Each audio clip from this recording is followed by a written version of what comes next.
Hey guys, this is Duncan, and you're watching my very first application review, which is going to be focused on a few first person shooters I found available in the App Store. Let's get this one started. My first app that I'll be reviewing today is called ITGE FPS. ITGE, it's less of an actual game, and it's more of a demo, kind of to show off what kind of graphics or you could put on the iPhone and iPod Touch. And let me tell you this, they are just really just great. Uh, Basically, there are three fields. There's Snow Deathmatch, Sandstorm, and Castle Interior. Basically, there's nothing to do on any of them except for the Snow Deathmatch, which there's one enemy who walks around in a circle and you get to shoot him, but which is not that much fun. But you can kind of see the controls and everything.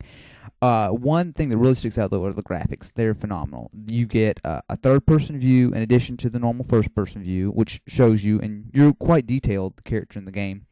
Uh, and you also have a crossbow to fire. The problem is though, is that there are really some bad frame rate issues. It's not terrible. It's still playable, but you'll notice it. It will kind of get annoying.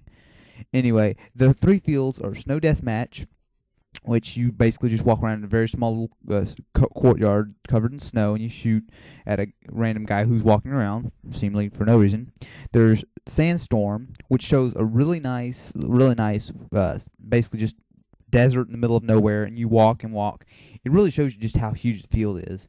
And then Castle Interior, which is really just a small little place in a little field inside a castle. Literally absolutely nothing to do there.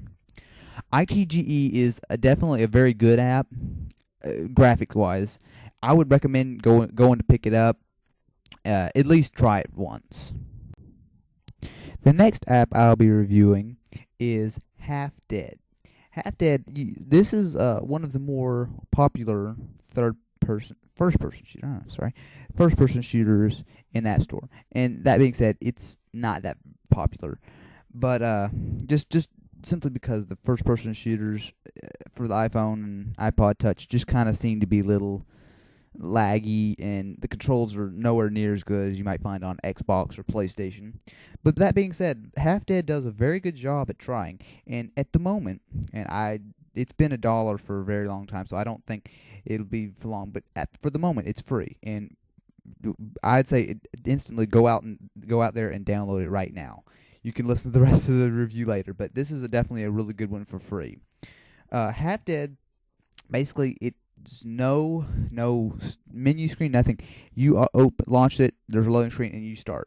Now, the first thing you'll see is some really just well-modeled graphics. I mean, some of them are just great. Basically, Half Dead, the whole principle is, I suppose you're on it looks like a cargo ship, and you walk around and you're supposed to shoot people, and it's really simple. It's definitely more of a game than ITGE, but you'll find this isn't something you'll want to play a lot either. There is high scores, and it does time you see how long you can last. Basically, it's really simple. You just walk around, and the top of this ship, and it's very very nice because you will see some really just great graphics. You'll see there's some people. Now there's no behind the shoulder view like in ITGE, but to be honest, you really don't need it. It's pretty good, and basically you just walk around and you shoot people, which is basically how most first person shooters go. This one I will definitely say is very difficult. I mean, if you can last 2 or 3 minutes, if you want, you can stay at the place where you spawn. But I mean, as soon as you go into action, you get killed very quickly. And but then again, I mean, if you're getting shot, but it's got decent controls. Nothing special. It really doesn't use tilt.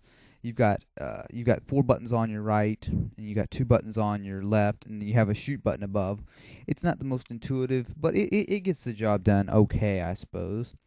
As with all the first-person shooters I've ever seen, anyway, it has frame rate issues, but they're not as nearly as bad as an ITGE, and it's something you'll notice the first time you start playing it. But once you get into it, it's really not going to be a factor. As you walk around, it's really a fantastically detailed. The fighter plane you see when you first open up, it is just fantastically modeled. Half Dead, it has some problems though. It's just you can't last but 30 seconds in it before you get shot, and it's a good game, and for free I definitely recommend it, but I really wouldn't spend $1 on it. My last first-person shooter I'm going to review today is called Dead Man's Dungeon. Dead Man's Dungeon features probably the best full-featured experience in a first-person shooter for the iPhone and iPod Touch. Like all the others, it's pretty bare compared to what you might find on an Xbox or a PlayStation, but it's good for the iPhone. There's no story, there's no anything. Basically, you start out, you're supposedly a prison guard guarding the Dead Man's Dungeon, and it's one really unique feature about it is that there are gates all over the place that you open up. All you have to do is walk up to them, and they open. And that's where the prisoners, they randomly, well, they're not prisoners, they're skeletons, but they randomly appear. But the object of the game, well, basically is to last the longest you can. You'll go around, you'll be shooting the skeletons, and there are different kinds. There's one just skeleton, there's one with sword, there's one with flaming arrow. There's probably a couple more that I'm not thinking of right now, but it's very good. My favorite part of it, in the first release of it, the controls were bad. It uses tilt, which is one thing I really think that the other two first-person shooters I just reviewed should use. And basically, all there is to use control-wise, is just you tilt it, which it's nicely used. Then you've got a small control pad on your left. Now, the key to this is one of the downfalls, but it still beats the others. Basically, put your thumb in the middle of it and then slide it slightly forward, sideways, or whatever. At first, you won't be able to move. You'll die. But as soon as you realize how to use it, it really is the best. And on your right, you'll see you're holding the gun. Basically, just tap the little trigger icon. No problem at all. The graphics on this are, while they're not quite as great as the others, all the rendering, the cell doors when you open them, they're just fantastic. And you see some of the prisoners, I'm trying to say the barracks or the cells. I'm sorry, the cells are really nicely done. The bunk beds, the sinks, and everything. The skeletons, they're not so great. But it's not bad. And when you shoot them, the graphics aren't that great. You'll see like some red something, like blood or whatever, and you see, I don't know. It's just kind of messy. But the one good, really interesting thing I thought was that you actually leave bullet holes when you shoot. Like if you shoot at a wall or whatever, you'll see bullet holes, which I just thought that was really cool. But Dead Man's Dungeon, it definitely has the best gameplay because your high score is done between your score, which is how many zombies, how many skeletons you take down, and each different kind give you different points, and then you get gems, which are these red gems that appear in the different cells, and you go and you pick them up. A really good thing is that you can pick up different weapons. Now, this is you start out with a pistol, and you can get what looks like to be an MP5 and then a shotgun through as you walk around. And this is one thing, it's good in a way because you have different weapons and you can swap, and you will run out of ammo on them and you'll have to swap. The thing is, it's hard to find ammo for them, and you'll definitely notice there are differences between them, obviously, as there would be.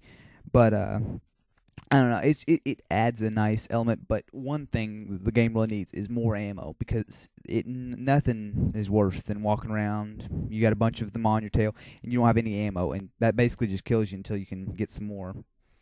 But one thing I will have to note is that if you have a first generation iPod Touch, which uses a slightly slower processor than the second generation and the iPhone, both iPhones, as far as I know, you'll definitely experience more lag than you would otherwise.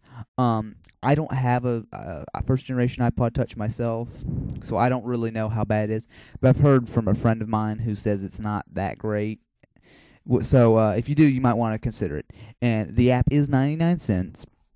But if you're wanting something just to take a look at the graphics on, see how, oh, that's good, whatever, then I'd probably go with ITGE, or definitely pick up Half Dead if it's still free. But if you want a game with actually good replay value, if you want it's got a nice soundtrack and everything, you would probably want to go with Dead Man's Dungeon.